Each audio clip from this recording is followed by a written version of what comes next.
La sensación crónica de vacío es uno de los criterios esenciales del DSM-5 para el trastorno límite de la personalidad, pero en la práctica clínica este fenómeno va mucho más allá de una descripción superficial. No hablamos de apatía, ni de tristeza, ni de un estado de aburrimiento prolongado. Estamos ante una alteración estructural, un indicador muy significativo de que la cohesión del self, la sensación interna de continuidad, identidad y presencia, está comprometida. Cuando un paciente describe este vacío, no lo hace como una metáfora. Muchos dicen frases como «es como si yo no estuviera aquí, me siento hueco por dentro, no tengo nada que me sostenga» o «hay algo roto en mí que no sé explicar». Estas expresiones no son dramáticas, son descripciones directas de una vivencia interna extremadamente difícil de transmitir. Desde una perspectiva clínica, este vacío refleja tres áreas fundamentales de desregulación que interactúan entre sí y que construyen el terreno del TLP. 1. Déficit en la cohesión del self. En un desarrollo emocional sano, el niño integra progresivamente representaciones internas estables. ¿Quién es? ¿Qué siente? ¿Qué desea? ¿Qué lo diferencia de otros? ¿Y cómo se experimenta a sí mismo en diferentes contextos? Pero cuando los cuidadores son inconsistentes, intrusivos o emocionalmente ausentes, se interrumpe esta maduración. El resultado en la edad adulta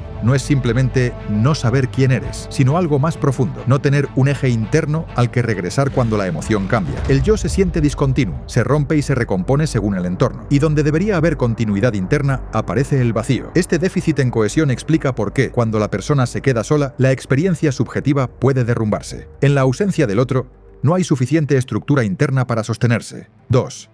Dificultad para sostener estados afectivos. Otro elemento crucial es la incapacidad para mantener los afectos de forma estable. En el TLP, las emociones pueden ser intensas, pero también extremadamente volátiles. El paciente puede sentir algo muy profundamente en un momento, y minutos más tarde sentir que no queda nada. Este colapso afectivo genera una experiencia de vacío porque los sentimientos no tienen continuidad, los deseos se evaporan, las motivaciones parecen desaparecer y los estados internos no se pueden mantener en la memoria emocional. A esto lo llamamos discontinuidad afectiva, y es un sello clínico del TLP que no suele explicar con suficiente profundidad. 3. Identidad dependiente del entorno interpersonal. Una de las características más complejas del TLP es la dependencia extrema del contexto emocional. La persona puede sentirse estabilizada cuando está acompañada, validada o reconocida, pero al mínimo signo de distancia, desaprobación o desconexión, incluso imaginada, la identidad se desorganiza. Cuando esa referencia externa desaparece, el vacío emerge de inmediato. No es una reacción exagerada, es la incapacidad de sostener una identidad sin un otro que funcione como ancla. Esto explica por qué muchas personas con TLP experimentan ciclos de idealización y devaluación. La identidad interna cambia dependiendo del tipo de vínculo disponible en ese momento. El vacío como generador de impulsividad. Una consecuencia directa de esta sensación crónica de vacío es la búsqueda desesperada de estímulos para llenarlo, aunque sea temporalmente. Esto puede manifestarse como relaciones intensas o dependientes, atracones de comida, compras impulsivas, conductas autolesivas, sexualidad compulsiva, consumo de sustancias, cambios drásticos en proyectos, estética